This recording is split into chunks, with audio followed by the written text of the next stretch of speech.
Welcome back to the deep dive. Today, we're going to be looking at self-discipline. Ooh, self-discipline. Yeah, something I think we can all relate to a little bit. Yeah, for sure. You sent in a really fascinating YouTube video on the topic, and we're going to break down the key insights for you guys. I love it. It's like having your own personal success coach right here in your earbuds. I love that. So plot. It's fascinating how this topic really touches on so many different areas. Yeah. We're talking psychology, neuroscience, even sociology. Wow. And, we're going to kind of unravel how all of that connects to achieving your goals. Okay, so let's unpack this. The video starts with this incredible story about a woman who lost a significant amount of weight in just 6 months Oh, through self-discipline. that story really highlights how powerful small, consistent actions can be over time. Right. We often, I think we tend to focus on the big dramatic changes, but discipline is really about those small daily choices that add up. It's not always about willpower either. Yeah. Sometimes it's about strategy Oh, interesting. and just understanding how to make those choices easier for yourself. That makes sense. So the video defines discipline as basically the ability to stay focused on your goals and control those impulses that kind of lead you astray, Right. even when things get tough. I know I could use some help with that. Oh, yeah, me too, for Okay. sure. But that definition, it really brings up that idea of resilience, Okay. which is really key to discipline. Hmm. Think about it this way. Mm. If you hit a roadblock, do you just give up or do you find a way around it? Mm. So resilience is that ability to bounce back from those setbacks, and just keep moving forward. Yeah. It's like having, mental shock absorbers for life's bumps. I love that analogy. The video also shows the flip side of that, how lack of discipline can lead to frustration. Right. And they gave a couple of relatable examples, like, starting a workout routine with tons of enthusiasm, but then, you fizzle out after a couple weeks. Yeah. Or, constantly battling deadlines. Those are so relatable. They are so relatable. And, it highlights how important discipline is, really, in so many different areas of our life. Right. We're talking about physical health, Mm-hmm. finances, relationships, even just, getting things done. Yeah, Discipline is that bridge between intention and action. that's a good way to put it. It makes me think about that classic study, the marshmallow test. Oh, yeah. The one where they tempted those little kids with a marshmallow, Right. promising them to if they could wait. The Stanford marshmallow experiment. Right. I love that one. Oh, right. It's fascinating. It really is. It's a study on delayed gratification. But what's really cool is they found a connection between the kids who could resist that marshmallow Yeah. and their success later in life. So early discipline really does have a long-lasting impact. It really does. But how do we actually become more disciplined? Any practical tips from the video? The video suggests starting small, which makes sense. Mm-hmm. Instead of trying to overhaul your entire life at once, Right. focus on building one small habit at a time. Okay. For example, reading for 10 minutes each day. Yeah. Or, drinking a glass of water first thing in the morning. So it's about like creating that domino effect where one small win leads to another. Exactly. Those small wins not only build discipline, Yeah. but they also create a sense of accomplishment. Right. And, that momentum then motivates you to keep going. Yeah. And that's where, the brain's reward system kicks in. When you achieve even a small goal, your brain releases dopamine, Interesting. which makes you feel good and reinforces that positive behavior. So we're actually wiring our brains for success. You got it. The video also shared this story about a student who aced a really tough exam Oh, wow. by breaking down the material into smaller chunks and creating a study schedule. I love that. So it seems like breaking things down into those smaller steps makes any goal feel less daunting. Absolutely. Yeah. It's like climbing a mountain. Yeah. If you look at the entire mountain, it can feel overwhelming. Right. But if you just focus on taking one step at a time, eventually you'll reach the summit. Yeah, I like that. The student's story also, highlights the importance of planning and self-motivation. Oh, okay. By creating that study schedule and rewarding himself for progress, he stayed, engaged and on track. So it's like building in those little rewards to kind of keep that momentum going. Exactly. So we've got starting small, breaking things down, rewarding ourselves. Any other key takeaways from the video before we move on? They emphasize setting clear, achievable goals. Okay. It's hard to be disciplined if you don't even know what you're aiming for. That's true. They also stress the importance of self-care. Okay. It's not about pushing yourself to the limit 24/7. Right. It's about finding that sustainable balance Yeah. that supports your well-being in the long run. So it sounds like discipline is not about deprivation or being superhuman. Right. It's about understanding ourselves, working with our strengths, and creating a system that sets us up for success. Exactly. That's actually quite reassuring. It is. It's about creating a lifestyle that supports your goals and your well-being. I like that. And remember, it's a journey, not a destination. Right? There's going to be bumps along the way, Yeah. but that's all part of the process. Speaking of bumps, the video also talked about what to do when things get tough. Yes. Staying disciplined when everything is going great is one thing, but how do we deal with those inevitable setbacks and challenges? Right. That's what we'll explore in the next part of our deep dive. I'm excited to dive into that. Me too. So let's shift gears a little bit and talk about those bumps that we mentioned. Okay. We're going to dive into this idea of burnout, Yeah. what it is, why it happens, and how it relates to this whole idea of discipline. Burnout is like a word we hear all the time these days. What exactly does it mean? And how does it actually tie into this conversation about discipline? Burnout is kind of like hitting a wall, Okay. but it's not just about physical exhaustion. Right. It's a state of emotional, mental, and even physical depletion that's caused by chronic stress. So you might feel drained, cynical, and detached. Yeah. And it can really impact everything from your work to your relationships and even your hobbies. Yeah, I've definitely felt that feeling of being completely drained before. Yeah, It's like you said, you're running on fumes. exactly. And this is where I think the connection with discipline gets really interesting. Okay. You see, while discipline is essential for achieving those goals, Right.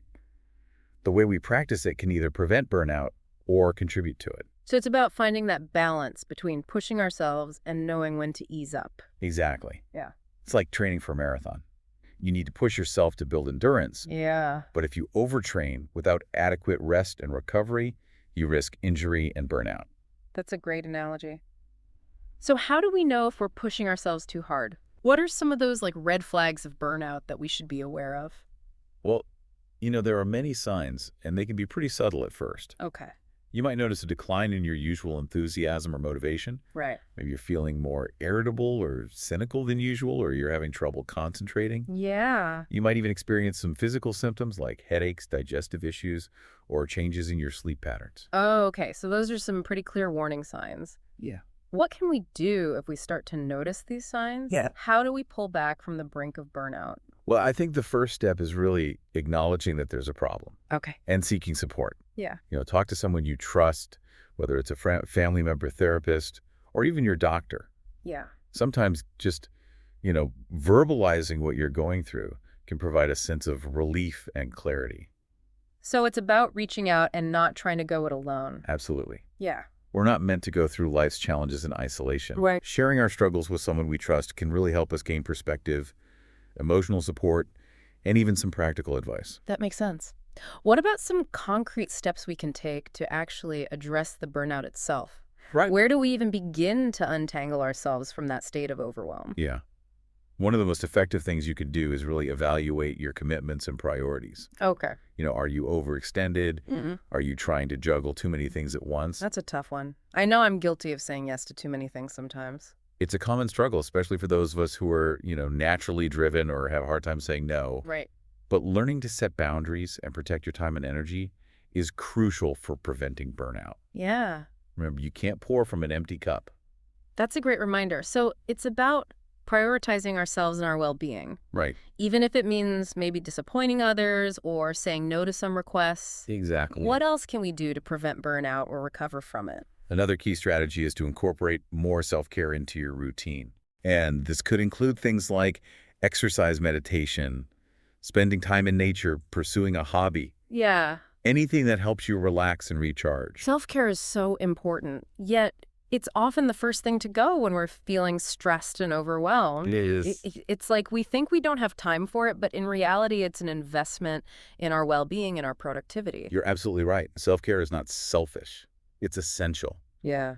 When we take care of ourselves, we're better equipped to handle life's challenges and show up as our best selves. This brings up another point from the video: the importance of setting realistic goals and expectations. Yes. It's easy to get caught up in that hustle culture and feel like we need to be constantly striving and achieving. Right.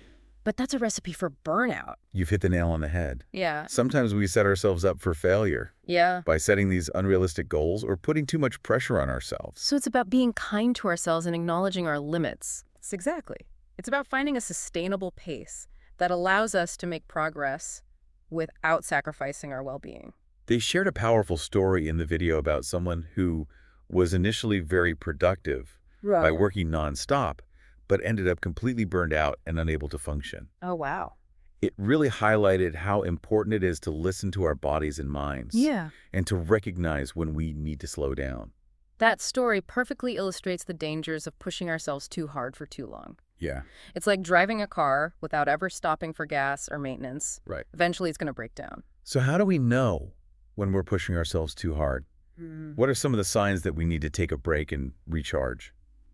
Pay attention to your energy levels, your motivation, Okay. and even how you feel about tasks that you usually enjoy. Yeah. If you're feeling constantly drained, dreading things you normally love, or struggling to focus, those are all signs that you might be pushing yourself too hard.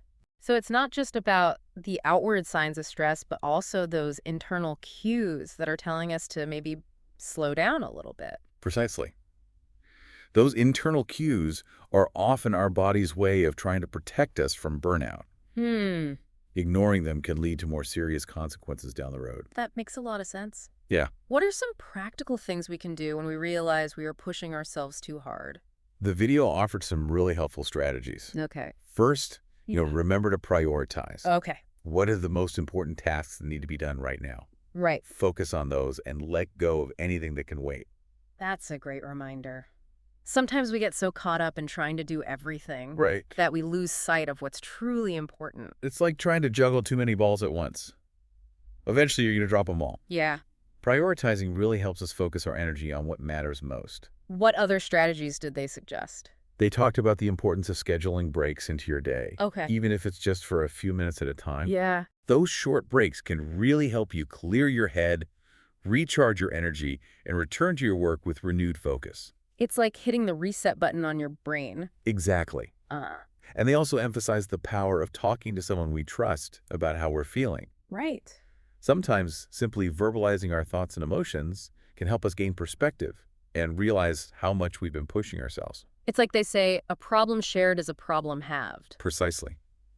Talking to someone who cares about you can provide emotional support, validation, and even practical advice. So it seems like preventing burnout is all about creating a sustainable lifestyle that balances discipline with self-care, realistic expectations, and a healthy dose of self-awareness. You've summed it up beautifully. Okay, good. It's about finding a rhythm that works for you, where you're challenging yourself, but also honoring your needs and prioritizing your well-being. I like that. And remember, it's a journey, not a destination. Right. There will be times when you feel more balanced than others. Yeah. The key is to be aware of your needs and adjust your approach accordingly. This has been such an insightful conversation about burnout. I think a lot of people will relate to these challenges. Yeah.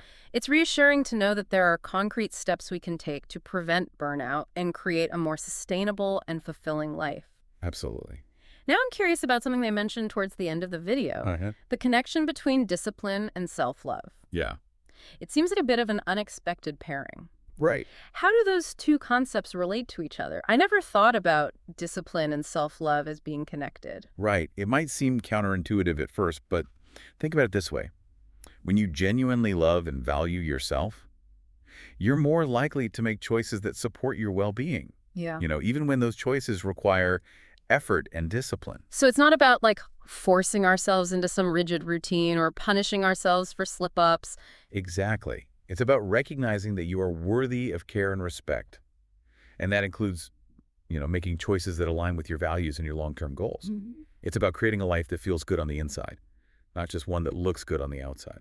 I see what you mean. That really shifts the perspective on discipline. It's not about being hard on ourselves. It's about choosing what's best for us because we're worth it. Exactly. Self-love really fuels our motivation to grow and become the best versions of ourselves.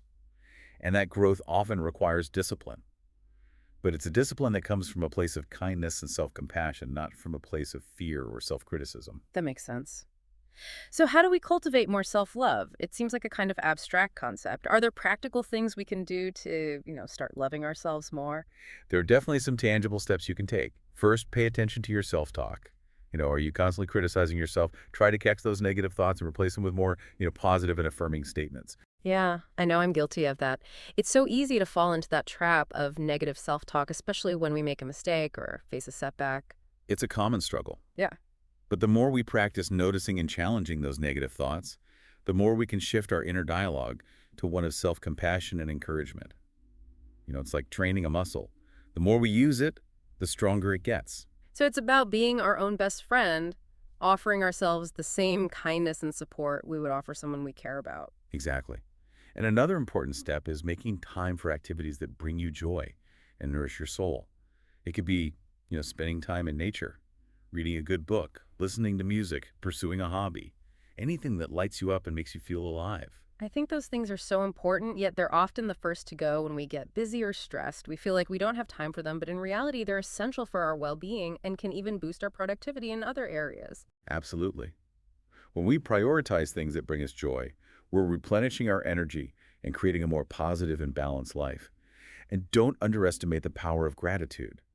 Taking a few moments each day to appreciate the good things in your life, no matter how small, can really shift your perspective and cultivate a sense of contentment and self-love. Gratitude is such a simple yet profound practice. It helps us focus on what we have rather than what we lack, which is so important for self-love. Exactly. Mm. And when we approach discipline from this place of self-love, it becomes less about forcing ourselves and more about making choices that align with our values and support our well-being. It's like we're choosing discipline because we want to, not because we feel like we have to. It's empowering. Precisely.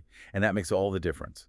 It's about recognizing that you have the power to create a life you love, a life that reflects your authentic self and brings you joy and fulfillment. I love that perspective. It's not about perfection, it's about progress and self-compassion. Exactly. And remember, self-love is a journey, not a destination. It's a practice that we cultivate over time, and it's worth every bit of effort. So as we wrap up our deep dive into self-discipline, what's one key takeaway you hope our listener walks away with today? If there's one thing I hope you remember, it's this. Discipline is a tool, not a weapon. Use it wisely with love and compassion to create a life that reflects your values, your dreams, and your authentic self. That's beautifully said. Discipline, when wielded with self-love, can be a powerful force for good in our lives. It helps us create healthy habits, achieve our goals, and live a more fulfilling and meaningful life. And remember, it's not about being perfect. It's about making conscious choices, being kind to yourself, and celebrating your progress along the way. This deep dive has been incredibly insightful. I feel like I have a whole new understanding of self-discipline. It's not about deprivation or pushing myself to the limit. It's about making choices that align with my values and support my well-being, all while treating myself with kindness and compassion. And that's the key to lasting change. It's not about willpower or forcing yourself. It's about understanding yourself, working with your strengths, and creating a system that sets you up for success. And remember, it's a journey, not a destination. There will be bumps along the way, but that's all part of the process. So as you go about your day, consider this. What's one small step you can take right now to cultivate more discipline in your life? Maybe it's setting aside 10 minutes for focused work, resisting that tempting afternoon snack, or simply taking a few deep breaths to reconnect with yourself. Remember, every small choice is an opportunity to build a more disciplined and fulfilling life. And don't forget to be kind to yourself along the way. Celebrate your wins, learn from your setbacks, and keep moving forward one step at a time. This has been another fascinating deep dive. We hope you've enjoyed it and learned something valuable along the way. Remember, discipline is a journey, not a destination. And the most important thing is to approach it with self-love and a commitment to creating a life that truly reflects who you are and what you want to achieve. Until next time, keep exploring, keep learning, and keep diving deep into the topics that matter to you.